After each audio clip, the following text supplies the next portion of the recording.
All right, take it away.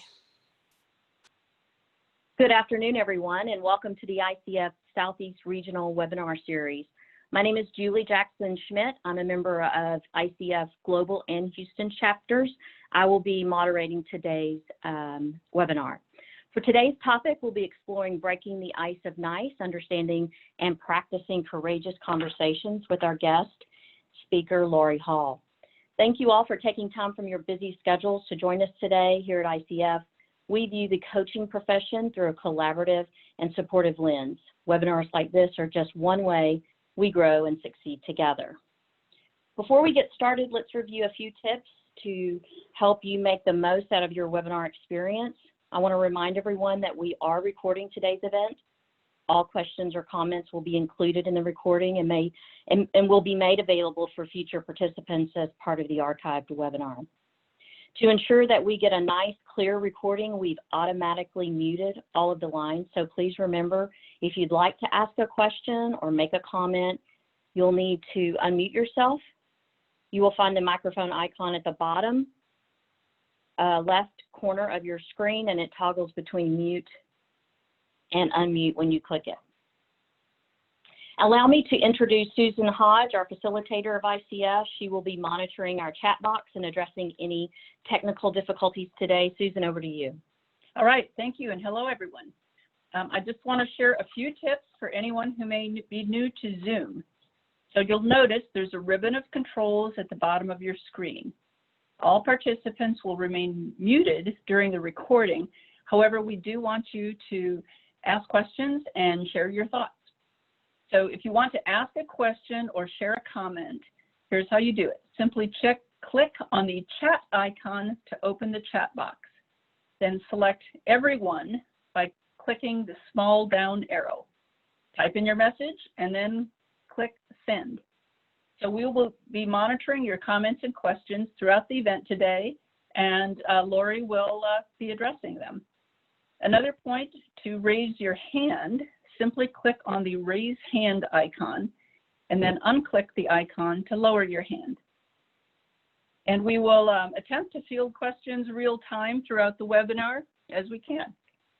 And then if you have to exit the event at any time, just simply click leave meeting, which is in red at the bottom right-hand corner of the screen. Today's webinar attendees will earn 1 CCE unit in the core competency area.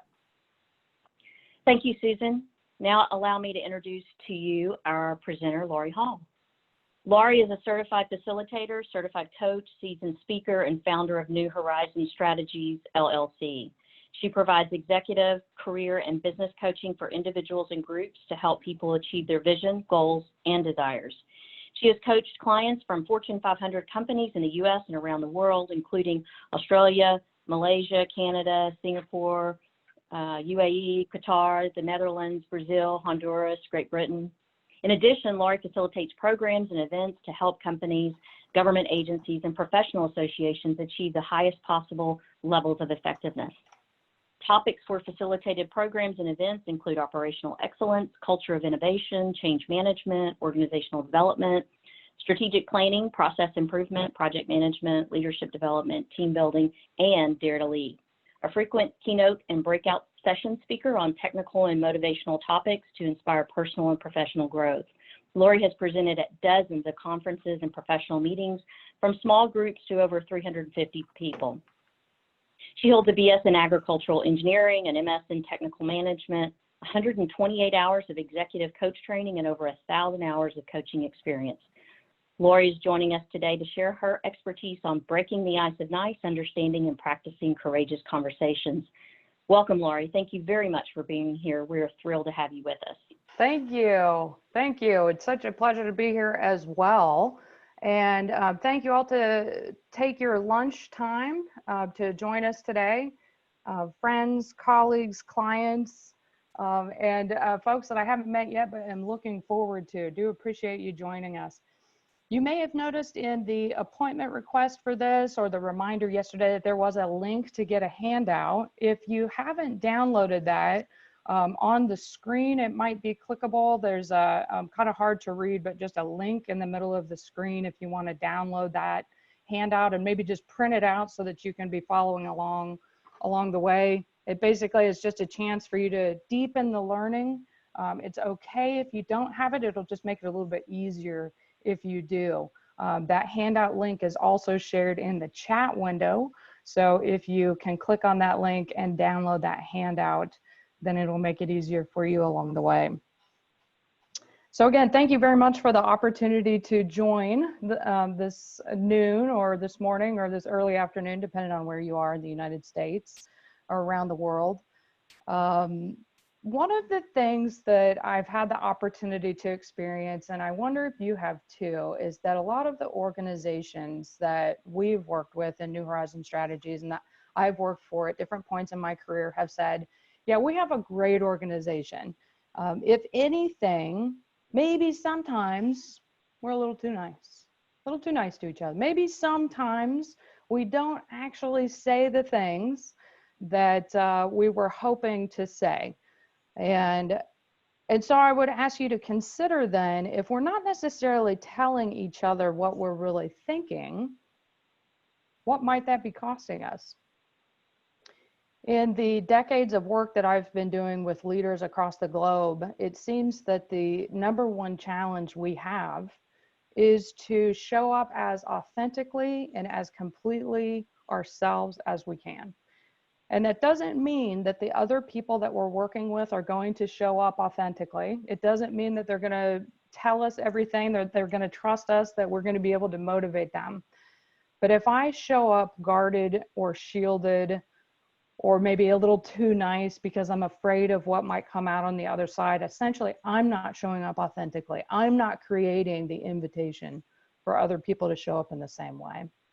And to a group full of coaches, I wonder how important you feel like this is as we show up with our clients as well, when we're asking them to show up ultimately, vulnerably, and as authentically as possible so that they can trust us. So how much of the time do we spend talking about people versus to them? So I just want to share a quick story. Many of you that may know me already know that I spent the first 17 years of my career working at the NASA Johnson Space Center. I consider myself to be a recovering engineer. Hopefully you're laughing as you hear that. I loved engineering. I've loved everything that I've done. It's all led me to where I am now, and I love it. I love where I am now. I'm very thankful for that. But I remember the 10, 15 years ago, having a weekly staff meeting where a couple of different personalities showed up consistently. And so it was these two different guys. One of them, I think, had gotten burned along the way. He had tried so hard to make a project work and it didn't end up working out. And so he now showed up in sort of this kind of condescending, kind of negative spirit a lot of times. So anytime anybody said anything, he often would make a remark about like, well, you know, let me tell you all the reasons why that's not going to work. Yeah, so that was one personality. And you can imagine the type of reception that he got. While sometimes his comments were completely realistic and useful because that was the way he showed up so consistently, most people stopped listening to him a long time ago. And then conversely, yet in the same meeting, there was a gentleman that would show up and he had all these different ideas. Sometimes that weren't real grounded, you know, but he was constantly trying to get his ideas out there, constantly trying to say, this is what I think would be really important. And gosh, we really need to make sure we consider this. And often his ideas weren't always super, but sometimes they were. But you know what? The exact same thing was happening with his personality, that people stopped listening to him a long time ago. So you got one guy that's kind of bitter, but by God, I'm still going to show up every day. And then you've got one guy that's beating his head against the wall until it's bloody, trying to make a difference. And in both cases, because of how they've showed up and because of a lack of people giving them clear, true feedback on how they were interpreted in the way that they showed up, they weren't being effective.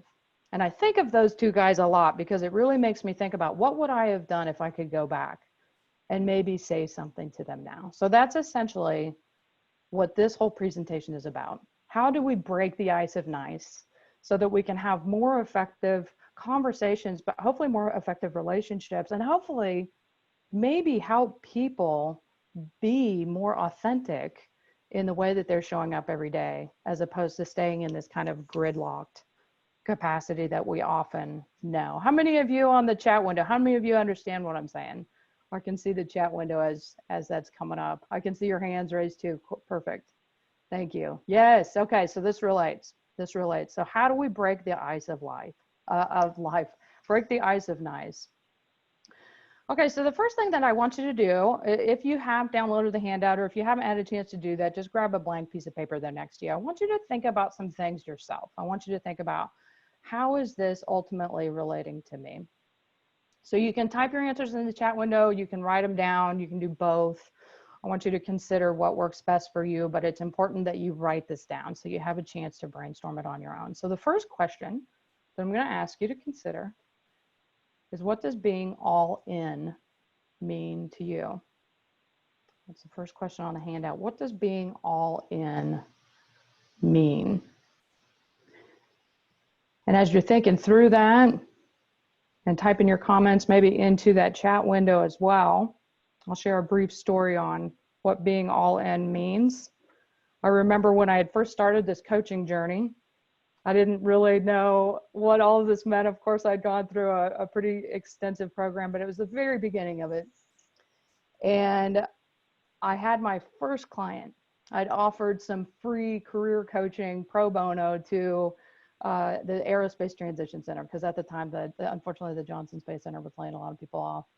So I had this very first coaching opportunity. And I remember in my coaching training, they had said, you know, when you're a coach, you're the mirror. And one of the most important things you can do is be completely honest with someone else, compassionately honest, not harshly honest, compassionately honest. And I remember this woman shows up for this very first coaching session. And she is intense. I think she'd just gotten her pink slip maybe the week before. So you can imagine the energy that's showing up in the room. And she says, you know, I just got to figure all this stuff out. And I don't know what happened before, but basically I got to update my resume. I'm going to update my resume. I'm going to send it out to all these different people. And I'm going to send it out to all these people. But you know what I'm not going to put up with anymore? I'm not going to put up with this anymore. And I remember thinking, like, oh my God, maybe this is the wrong profession. So coaching isn't for me then, I'm pretty sure. And then I remember in that training, be truly compassionately honest. And I thought, well, if I can't do it now, in my very first coaching session, if I can't be all in right now, when am I ultimately going to be all in this new career that I've chosen for myself? And I said, you know, I'm sorry, I got to stop you. I've just got to be honest here for a minute. You're pretty intense. It's kind of freaking me out. And I thought, oh my gosh, this intense woman might throw something at me at this point. And she, like a balloon with a plug being pulled out of it, kind of, she goes, I am. And I said, yeah, I'm sorry to give you that feedback, but I don't think now is the right time to go on a lot of different interviews. Let's keep talking. So what does being all in mean for you? Thank you for many of those comments along the way. So next question, what does courage look like? What does courage ultimately look like for you? Where have you seen it? Where do you see it in yourself? Where do you see it in other people? Great comments in the chat window. Thank you. Saying the hard things, facing fears, taking risks. Absolutely. So conversely then, next question. What does vulnerability feel like? What does vulnerability feel like? Maybe you're thinking of a personal experience. Maybe you're thinking of when you saw someone else being vulnerable. How did you empathize with that? What does vulnerability feel like? Being exposed, naked, a lot of that, bare, exposed. Being truly known. Nice. Yeah, that's a good one. Okay, so third question then, or I'm sorry, fourth question. What do you really want? This is a pretty open-ended question, but what's that big goal for you? Again, you can just write it on your handout or on a piece of paper. You can share it in the chat window if that feels comfortable for you, but what is it you really want? And maybe this is your big life goal, like why you're alive on the planet, or maybe that's just what you really want today, right now, at this particular moment in time. To lead my life and not let my life lead me. Thanks, Anik. Stop blocking and doubting myself. What do you really want? These are kind of tough questions to experience and live my truest self as consistently as possible. Good. Kind of tough questions, kind of big questions. So let me ask you this, and this is on the handout too. What's the connection between these questions? Why do you think I'm asking these questions in this particular order? Any thoughts on that? I'll look at your thoughts in the chat window if you want to just respond. Why do you think we've asked these questions? What's the connection? It takes vulnerability to be courageous, to be true to myself and be good with it, to find where we are. Good, there's definitely a connection, to connect with my why. Nice, thank you. Thank you for sharing that. Well, so if you've heard of a woman named Brené Brown before, you may already know the answer to this story. So let me just see, how many of you have heard of Brené Brown before? Let me just see, you have raised hands there. How many of you have heard of Brené Brown before? Okay, yeah, there's quite a few. We've got over 100 people in attendance today, got over 50 hands that have already been raised. Yeah, so many of you have heard of Brené Brown before. So I'm gonna lower your hands just for a sec. Okay, I'm going to lower all the hands. I think that'll do it. Okay, and now I want you, how many of you have seen her TED Talk, one of her 2 TED Talks? Put your hands back up if you've seen one of her 2 TED Talks. Yeah, her very first TED Talk in 2010 was basically on the power of vulnerability. It was on shame and vulnerability, on the top 5 most watched TED Talks of all time on shame and vulnerability. How does that happen? She uses a language that relates to a topic that we haven't really been able to talk with other people about, let alone connect with ourselves on. So I think Brené is really changing the world, certainly changing the people that she's worked with in a way that's helping people to connect more deeply. Okay, thank you. I'm going to go ahead and lower all your hands again. So you may know this already, but for those of you that are familiar with her, I was ultimately first introduced to her in 2011. I remember I was at a growth and transition workshop trying to figure out why NASA wasn't working for me anymore, because it had always been the thing that I always wanted to do, and for some reason it wasn't the thing anymore. And my first thought was, well, it must be me. There must be something wrong with me. And all this processing along the way helped me to realize it's not me, but it's also not NASA necessarily. It's just that there's not a fit anymore. And so what does that mean? It means that I have to take some pretty courageous steps that certainly felt like failure at first. And when I'm in this growth and transition workshop in Tucson, Arizona, a woman said, you know, gosh, Lori, if you're dealing with perfectionism issues, which is when I first realized I was, if you're dealing with perfectionism issues, you should look up Brené Brown on TED.com. I'd never even heard of TED before. So I ended up researching her and met her at the very first Texas conference for women. She wasn't even the keynote speaker then. She was in a kind of a side box. LinkedIn had asked me to work that conference for them. It was just sort of like a graceful moment where I got a chance to actually meet her. And then I see at one point in the book signing line, she doesn't have anybody in her line. This is pre Rising Strong, pre Daring Greatly, certainly pre Dare to Lead, pre Braving the Wilderness. She just had her first couple of books out. So I run over and I tell her my life story in about 3 minutes. And she says, wow, thanks. You know, we've just opened up our kind of train the trainer program to coaches. Would you be interested? So I said, absolutely, I'd be interested. And so we've been working together since about 2012. evolution along the way with all the different concepts that you've probably read about in her books.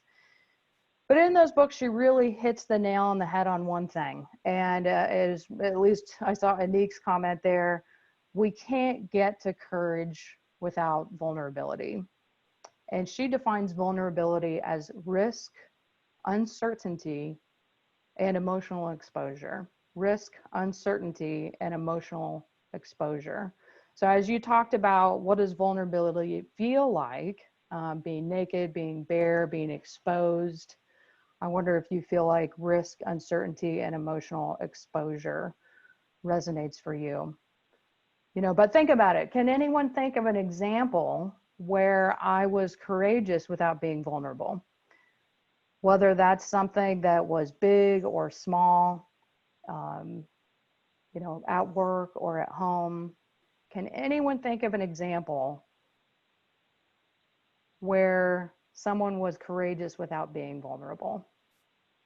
I'm going to just look at the chat window. Anybody think of an example?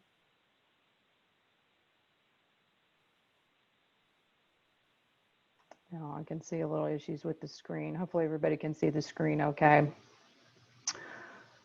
So I appreciate the fact that many of you haven't necessarily brought anything up. She's asked many audiences this before, and the answer comes back consistently, no, I can't think of an example where I was courageous without being vulnerable. And sometimes we don't think of courage as being the simple things, but I live in Houston. Many of you might be in Houston, and it's basically the 4th largest city in the United States. I still call it a town because it still feels like a kind of Texas town, and a little bit of a kind of family feel to it. But when I get in my car and I drive on the freeways around here with the other 6 million people that are driving around, guess what? I'm being extremely courageous.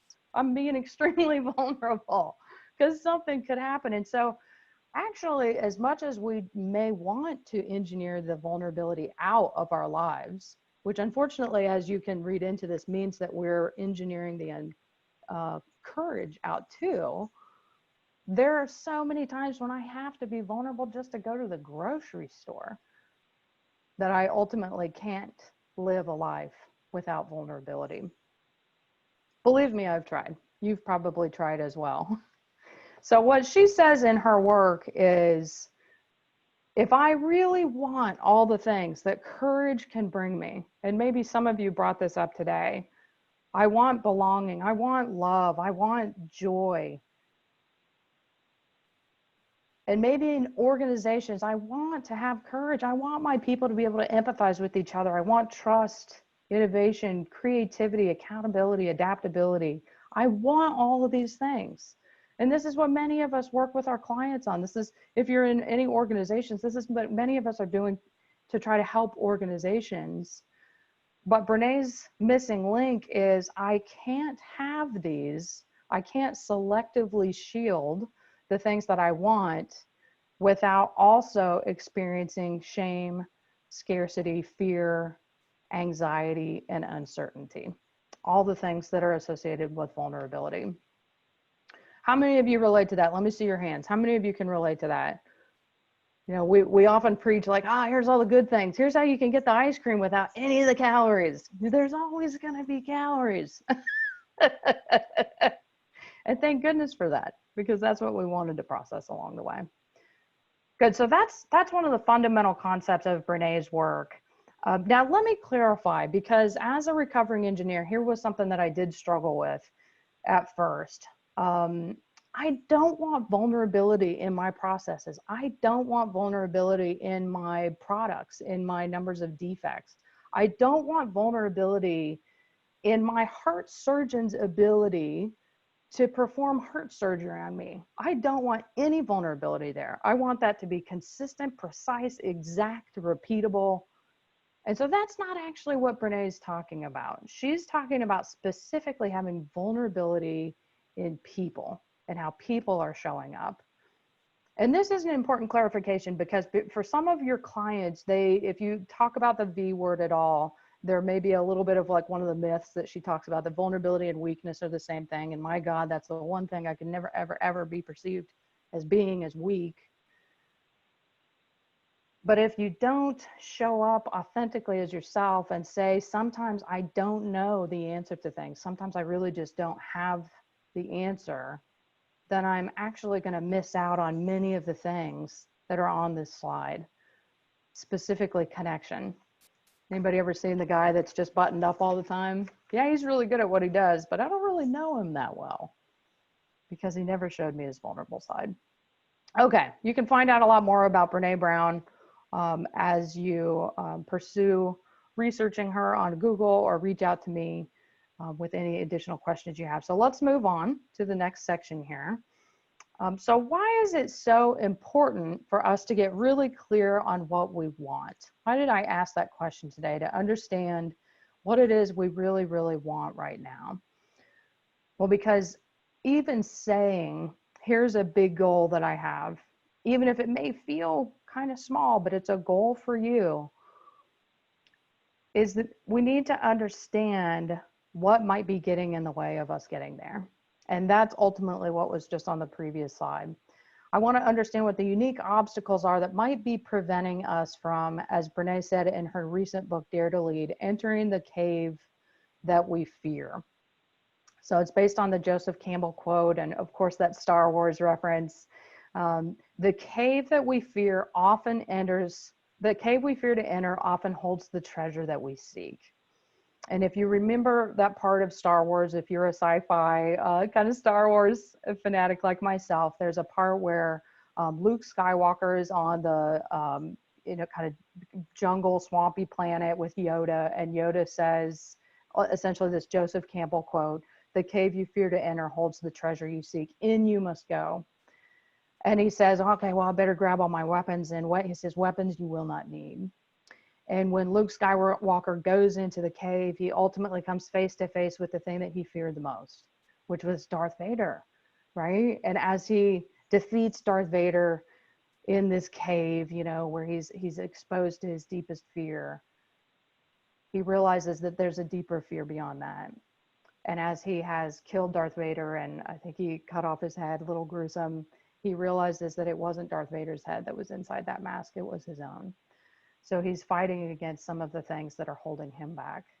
And I wonder how this relates for you. The clients that we work with again and again and again are often struggling with obstacles that are internal as opposed to external obstacles. Let me just see how many hands, like far more internal obstacles come up in our coaching sessions than the external obstacles. You know, so, sure, yeah, a boss may be giving me a hard time, or yeah, maybe I actually have to move to that place to be able to do it. But most of the time, coaching revolves around the internal obstacles.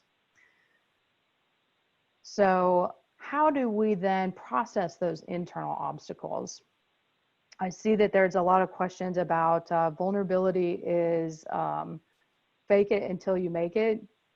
Yeah, maybe, because essentially you have to be courageous to be vulnerable in the first place, because you may not know what you're doing yet. How many of you don't know what you're doing yet? So that's a question along the way. So figure out what's holding you back from what you really want. What's the cave that you fear to enter? And type those answers, if you're willing, into the chat window. Again, maybe it's something big like switching careers. Maybe it's something a little smaller, like just writing the blog, or doing your first vlog, or doing that interview, or calling that potential client. Or maybe it's somewhere in between as you hone your work with clients. What are some of the things that are maybe holding you back? Setting boundaries, failure. What are some of the things that might be holding you back? Bless you, Pam. Thank you for saying that. I'm afraid of letting go of my full-time job. I completely relate to that. Safety, security, stability. Yeah, what are some of the things that might be holding you back? And sometimes we don't know for sure what's holding us back, because we, or maybe the clients that we're working with, aren't completely in tune with what we would or wouldn't do in different situations. Maybe we're not exactly sure what's holding us back. Kind of like Luke, he walked into that cave and he thought it for sure it was this external obstacle, but it wasn't. It was something inside of himself. So the next activity I have for us is a chance for us to root ourselves in what I may or may not do in different situations. Are you ready? So if you have the handout, you'll see a list of the things that I'm going to ask you questions on. We're going to go question by question. But you'll be able to note, basically along the list of the handout, whether or not you would say something. So here are the rules. Here are the rules of this activity. Would you provide feedback? Would you say something? That's the general question. Would you say something in this particular example? So here are the rules. Number one, you may not have enough information. I'm going to go on and say you will not have enough information to know for sure, but I want you, as you just read the information that we have, I want you to notice your thoughts as you debate what you might do in this situation. So rule number one, you're not going to have enough information, so go with your gut. What's your gut telling you? And then from what your gut's telling you, what are the filters that's coming through? Number two, how you say something. Hopefully you're trying to be effective if you choose to say something. It's not really that important right now. It's just whether or not you would say something. So whether or not this is about you crafting the perfect message in your head, don't worry about that right now. I just want to know, would you say something? That's rule number two. And rule number three, there's no right answers. It's just what's resonating for you right now. So this is going to be an activity where you are going to raise your hands. So I'm going to just be watching along the way. How many of you are raising your hands and how many of you aren't? So I'm going to lower the hands, lower all the hands, and let's jump in. Okay, so the first question then is, your new neighbor stops by to introduce themselves and you notice they have something in their teeth. If you would say something, just raise your hand. Again, there's no right answer, just how this feels for you.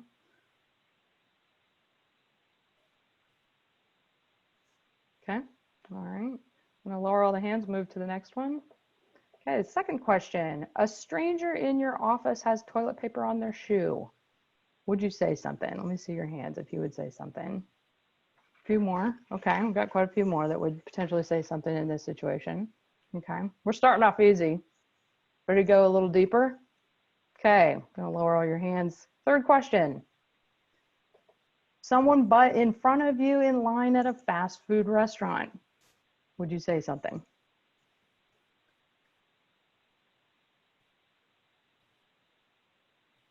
A little bit fewer. Got about 42 so far that showed up for that one. Okay. Okay. Fourth question. Your client made a joke about a colleague that was true but kind of hurtful. Would you say something?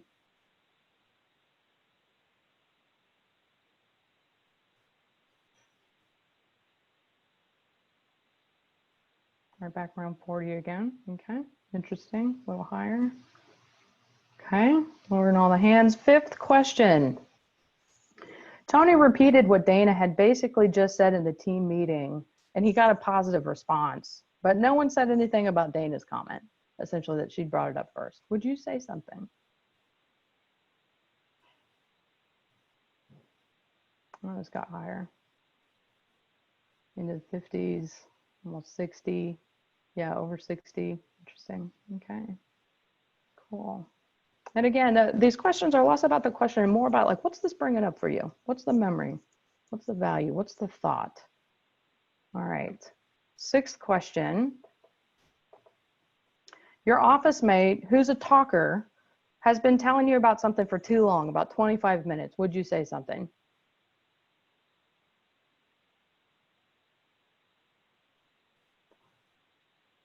Yeah. You know, this is interesting. So this is high. We're in the mid 60s already on this one. I think this is interesting because I wonder if from a coaching perspective, we have a little bit clearer boundaries. Maybe y'all always did, but I remember there was a guy I worked with at NASA who was, he was the sweetest guy. He was so nice, but he like, you'd have to almost pretend like you were on the phone. Like, okay, yeah, you know, like you'd just walk off, he'd follow you. And all the little signals of like, huh, I gotta, oh no, yeah, well, I'm busy, yeah. And then his wife, when we were in we were at a New Year's Eve party, actually, was there. And it's the first time I'd met his wife. And this is about a year and a half after working together. And we're all sitting around chatting. And I think I was saying something, and he interrupted me because he was so excited. You know, he's just so excited to get it out there. He interrupted me and started telling his whole story. And his wife looked at him and she goes, "That was so rude. You didn't even let her finish." And he just smiled and he was like, "Oh yeah, gosh, I'm sorry." And I thought, oh my God, has it been that simple this whole time? I just had to be more clear about what I was saying. Oh, good comment. If I was a little bit younger, maybe I wouldn't be raising my hand so much. But now that I have all the experiences I do, I would. Yeah, beautiful comment. Thank you. Okay, so I'm going to lower all the hands again. Okay, 7th question. You're pretty sure you know the answer to a discussion your client is having in a session, but not 100%. Would you say something? Again, there's no right answer here. Pretty sure you know the answer to a discussion your client is having in a session, but not 100%. Would you say something? Yeah, also interesting. A lot of coaches in the room here. This is definitely lower. Maybe about 20, right about 20. Okay. Okay, so I'm going to lower all the hands again. Nope, not in a coaching session now. Cool. Okay. Again, no right answer. Okay, number 8. You've had a minor problem with a client twice. Will you say something? Minor problem with a client twice. Will you say anything to them about that? Let me see your hands. It is unique to be working with a group of coaches. I do this like list of questions, a little different from client focus versus maybe customer or manager or team leader or direct report focus, but you can imagine that the answers show up a little differently. Yeah, we're at about 50 on that we would say something. That's kind of our job, right? Is to ultimately give feedback and mirror what we're hearing. Okay, again, but no right answer. It just depends, just depends. We don't have enough information to know it all for sure. Okay, I'm going to lower your hands. 9th question. This is an interesting one. It's kind of layered. You overheard Kai saying, well, good things happen to good people, to a small group in the break room after we all heard about a round of layoffs. Would you say something?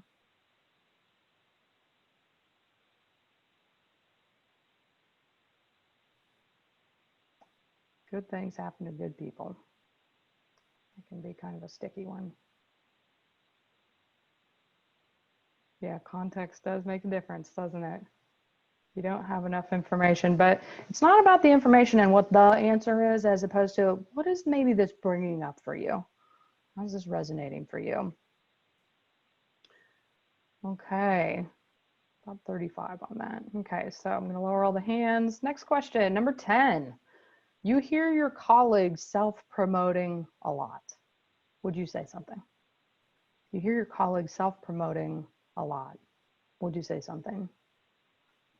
So as you're thinking about this one, I wrote all of these dependent on things that have been potentially memories or triggers or thoughts that just seemed like they might resonate with other folks. But true story, I have a lot of NASA examples. NASA's great. I don't want anybody to think it isn't a wonderful place, but I remember a technical presentation that a project manager was giving to a control board about a technical issue happening on that particular project. No, not kidding. The guy had a picture of himself on every PowerPoint slide for a technical presentation. Like, maybe not the right place to self-promote. Would you say something? Okay. So not quite as many hands on that one. Not quite as many hands. Okay. Now lower all the hands. We are almost there. Almost there. Number 11. Sam was clear with her feedback on a presentation you gave, but it hurt your feelings how she said it. Would you say something?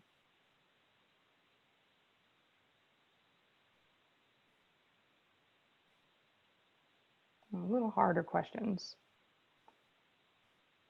Context is important, but more important is the memories that this might be bringing up, the values that this might be triggering for you. About 30 people on that one. Okay. Oh, sorry, let me lower the hands. Number 12, someone put air freshener spray in the bathroom at your office, but it's affecting your allergies. Would you say something? This one's kind of tricky because it's sort of amorphous. Like, so somebody put it in there, sure it's not just 2 people using the bathroom, so you might not know who did that. A little higher, 45 so far, 50, we're up to 50. Sure, why not, right? Yeah, true story. This was a like 3-month battle of like little printed signs that got harsher and harsher and nastier along the way. Second floor bathroom, ladies restroom, building 7, NASA. This definitely happened. Would you say something? Okay, we'll lower all the hands. We are almost there. All right, number 13, you saw him rolling his eyes in a meeting when you shared an idea. Would you say something?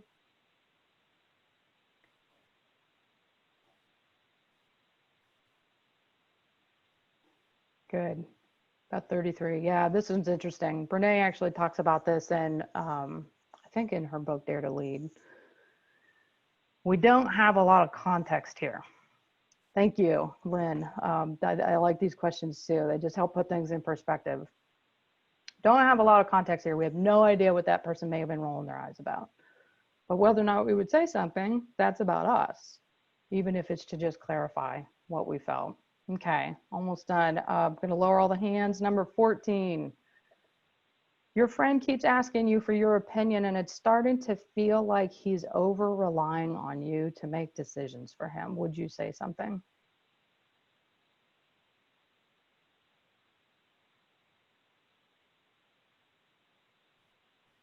Pretty high. We're in the 50s. 60s. Okay. Interesting. Would you say something? Okay. All right. And I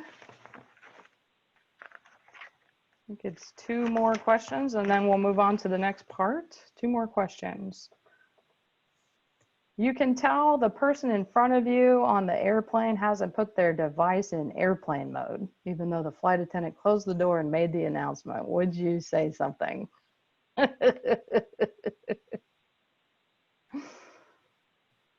little bit lighter, a little bit lighter.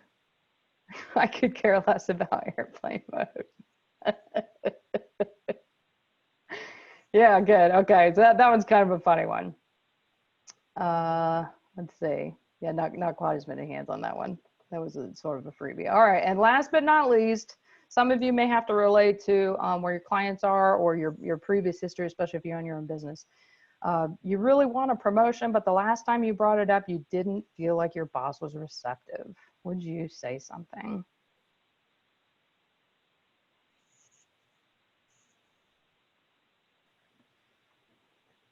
About 40.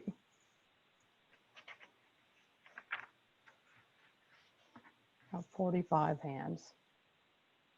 Interesting. Cool. Okay, well, thank you. I hope that gave you a chance. I'm going to go ahead and lower your hands. I hope that gave everybody a chance to really root themselves in what filters, in a sense, all those questions went through for you to just determine with that small amount of information that you had, which we never have the whole story anyway, right? Would I particularly say something? Would I not say something? And what was coming up for me as I considered that? So now if you have the handout, I want you to just maybe fill in the bottom part, especially if you documented which ones you would have said something, which ones you wouldn't. What values got triggered? Maybe what experiences came to mind? And then as you're thinking through that, does this help you consider that Joseph Campbell quote, "The cave you fear to enter often holds the treasure you seek"? What do you think you might, as we walk through just those simple questions, what do you think you might be feeling or fearing to do along the way? So that might be a chance for you to reflect, and you can reflect a little bit deeper as we go too. But the idea of that is to, and with your clients as well, to get us to experience it as opposed to just stay up here where I'm absolutely trained to try to get the right answer. You know, what did the teacher want me to say? Okay, cool. That's what I'm going to say. In this particular situation, there's no need to be too cocky nor too humble. It's just about what was resonating for you at the time. All right, so I'm going to go ahead and move on in the interest of time. If we want to get out of here by 5 p.m., we got to keep going. Just kidding, just kidding. Okay, so as you may know from Brené's work, especially if you've read her latest book, Dare to Lead, one of her phrases is clear is kind and unclear is unkind. Briefly, she told a story when we were all at a camp for the certified facilitators, which some of you may be a Courage Camp presentation. I don't remember all the details, but she had said, as they were collecting data for the Dare to Lead book, she pulled together a room full of leaders and basically said, I want to run 3 different scenarios by you, and I want you to just practice, like, how would you respond to this situation? As a leader, as a manager, how would you respond to this situation? And she said they had like an hour and a half. They were going to do maybe 30 minutes or so on each one. And the first one was kind of easy. The second one was like in between. The third one was like a little bit more sticky, a little bit more difficult. And she said, you know, we were 3/4 of the way through our time, and half the people had already tapped out on the first question, the very first question of whether or not you would say something. And then ultimately, how would you say it? You want to know what that was? You want to know what their first mock question was? It's ultimately, your perfume is too strong. How do you say something? And so many of the managers said, like, no, that's not, hey, that's not what I do. That, you know, I don't want to be mean. And so what happens when we're not talking to people? Because these issues are still happening. It doesn't mean that they've gone away. What happens when we're not talking to people? And she even asked this question, and ultimately we say, well, we're talking about them. Then we go and we say, oh yeah, her perfume was way too strong, but you know, like, I don't know, she'll figure it out. Somebody will give her the feedback. Exactly, Janine, we're talking about them. So I want you to think as a coach or wherever you are in your journey, in whatever you're doing, what's the impact that you're really truly hoping to make? And it's great if we can think about the impact of just the coaching session or the impact I'm having on that one particular person I'm talking to at the time. But if I knew for sure, without a doubt, that the impact that I'm having with that one person is manifesting in so many different ways, it's like a seed that's being planted, that's growing and fruiting all of these different ideas and thoughts and behavior changes along the way. What type of a feedback culture or communication culture, however you want to label it, what type of a culture do you want to create in the world, as opposed to the type of feedback culture that maybe we have now? Just a deep thought moment.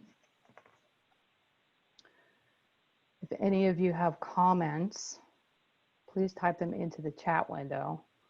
What type of feedback culture do you want to create in the world? Open and direct, conscious and aware, candid and gentle feedback. I love it. Clear and compassionate. Thank you, Cecilia. Compassionately respectful, open and respectful. Yeah. And you know, in many cases, we are here. And in some cases, we're not. And so bless you for the work that you're doing. So let's practice this. So let's think about, as you consider how you're doing, and nobody's ever perfect, but as you consider kind of your temperature gauge, how am I doing with respect to giving feedback? I want you to think of one example right now where you could give a real person in your life really true feedback right now, or in the near future, maybe based on what's happening. Not a past situation, but just a current situation. And it doesn't mean that it has to be constructive feedback. It doesn't mean it has to be positive feedback, but just some kind of feedback. Can you think of a real example where you could give someone feedback today in some way, shape, or form? Maybe it's a client, maybe it's a colleague, maybe it's a friend, maybe it's a family member. Doesn't really matter. Just consider that situation. Who's one person that you could give additional feedback to today? And be specific. You know, so it's not just like, oh gosh, all the gas station attendants are, you know, they could be a little nicer. Well, hopefully many of you have that idea already. And thank you for those that are sharing already. So I want to just leave you with a tool, our spouses maybe. I want to leave you with a tool. Many of you have seen this before. The Center for Creative Leadership first came up with this model, the Sbi Feedback Tool. Let me see your hands. How many people have seen the Sbi Feedback Tool before? Or maybe you use it with your clients or your organizations already. Okay, about not too many, good. So hopefully this is kind of a new one for you. All right, so the Center for Creative Leadership ultimately outlined this simple tool to help create a structure for giving feedback, because for most of us, the whole concept of feedback, if somebody comes up to you and says, hey, can I give you some feedback? We have an emotional negative reaction to that most of the time. And there's a whole lot of processing that we can do around that we don't have time to do today. But this is a super easy model to use to consider ways to bolster your boundaries, improve your communication, and of course, enhance that culture of feedback that maybe you considered you'd like to create in the world. So here's how it works. Ultimately, when I consider giving someone feedback, the first thing I want to do is I want to remind them of the situation I'm specifically talking about. Briefly describe the situation, when, where, whom, how, etc.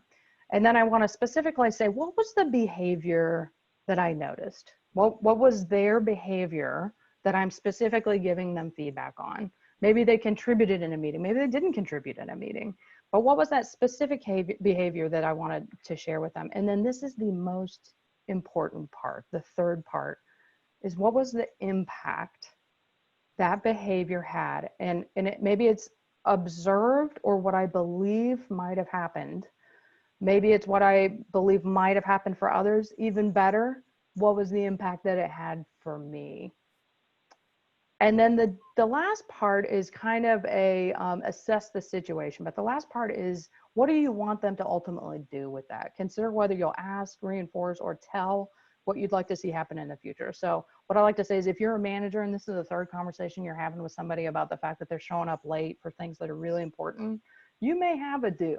You may have a like, and here's what I need you to do going forward. I'm sorry that it's gotten to this point, but I do need to be very clear with you. But especially with our coaching clients, if we're real prescriptive about the do, you guys know this, like all of a sudden I've grabbed that steering wheel and I'm driving. That's not really sustainable. And so it might be an opportunity to just say, what are your thoughts? You know, what might you do with this information?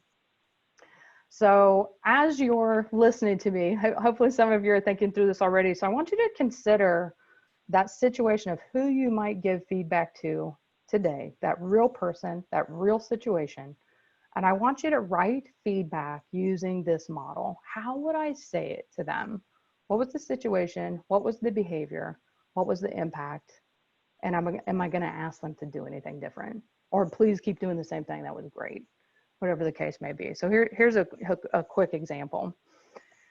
So one of the gentlemen that I mentioned at the very beginning of the call, who was beating his head against the wall until it was bloody, like just desperately trying to make a difference. If I had a chance to go back and talk to him, I wish that I would have said, hey Bob, in those meetings where you know, we have our staff debrief and we basically talk to each other about what's happening and brainstorm different ideas, situation, I noticed that you're sharing a lot of ideas. And while you're sharing a lot of ideas, I'm concerned that some of those ideas are starting to cloud the message that you're ultimately trying to give. Because I can tell that you want to help, you want to ultimately make a difference. So I'm concerned that the impact that you're trying to have is exactly the opposite of how it's being perceived. And I want to try to help you with that. I want to try to help you be more effective and more efficient in your communication, and also say I'm sorry because I have been one of those people that has tuned you out along the way. And then I might say, you know, what are your ideas? What are your ideas for how you could potentially hone some of your thoughts and be more effective? That's just an example. Those of you that were listening versus writing, it's okay if you were writing. What was the piece that stuck out to you the most? Typically, it's the impact piece. It's the piece where I feel vulnerable and I start to say, gosh, you know, I could see things being so much better. I see you. I can understand what you want. And some of you wrote the apology like, yeah, and I'm sorry that I didn't show up in my highest self lately too. The impact is the piece that we remember. Our brains are hardwired to remember what we feel. So as much as I can stay up here and it feels super safe to stay where I can be very cerebral and smart and fact-based, if I don't go vulnerable, I'm probably not actually going to have an impact on that person. So this is a model that you can use yourself. It's a model you can use with coaching clients. It's a model you can give coaching clients as they consider their work with people, maybe in organizations or along the way too. The thing that I like about this one, especially for those of you that might be coaching in organizations or wherever you have a chance for people to give feedback to your coaching client in any kind of 360 or interview mechanism, you know, we often say, and what might you ask for their support with? And so often, I don't know about you, but so often I get, oh, I wish they would give me better feedback. I wish they would give me more feedback along the way, more timely feedback along the way. So I said, well, give them a tool, and just say, you know, you don't have to use this, but this is the tool that I'm going to start using. I'm going to start using an SBI model. And Anita, I also appreciate your comment about feed forward. This also works for feed forward. Sometimes our emotional reaction to feedback can be diffused by saying, hey, could I give you some advice? And so it's basically feedback, only it's what would I do? And sometimes people take that emotionally very different. So that's a model for you to consider using along the way. So we got just 2 more slides here before we close out. So I want you to consider, just before we finish, what's been your biggest takeaway today? What's been your biggest takeaway? And what's your new commitment going forward? What's been your biggest takeaway and what's your new commitment? And if you don't mind, type those answers into the chat window. What's been your biggest takeaway and your commitment going forward based on this webinar?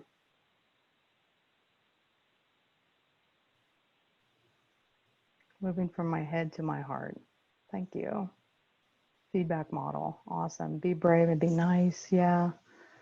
The role of vulnerability. Self-awareness of when I would give feedback. Good. Ooh, they're coming in fast. Get what I really want. Confirm what I knew. Continue to do what I'm doing. Stay committed to vulnerability. Be kind going forward. Use the tool. Beautiful, beautiful. Keep those coming in. Well, I want to share, I do have a Daring Leadership experiential workshop for those of you that love Brené's stuff. I use this with intact teams, often high-performing teams, because those are the ones that have the trust level that are ready to go deeper. Sometimes I have teams that we just need to normalize with a tool like DISC or MBTI. But going forward, if you're interested in a Daring Leadership experiential workshop, this is a chance for us to dig into some of the tools more deeply, as well as have coaching along the way. But in the last 2 minutes that we have, are there any burning questions that I didn't cover that you want to type into the chat window so that I can cover that? And please know on the handout and then on the links that you've gotten along the way to remind you of this webinar, my contact information is there. I would be certainly happy to continue the conversation with any of you at any time. The workshop isn't set. It's based on when maybe you or your team would want to have this workshop. So we can certainly talk about that more. Any burning questions or final thoughts, comments? Okay. Well, I greatly appreciate you taking your lunch hour to spend some time together. I hope that you all have a wonderful rest of the day. Go out and change the world. Thank you so much.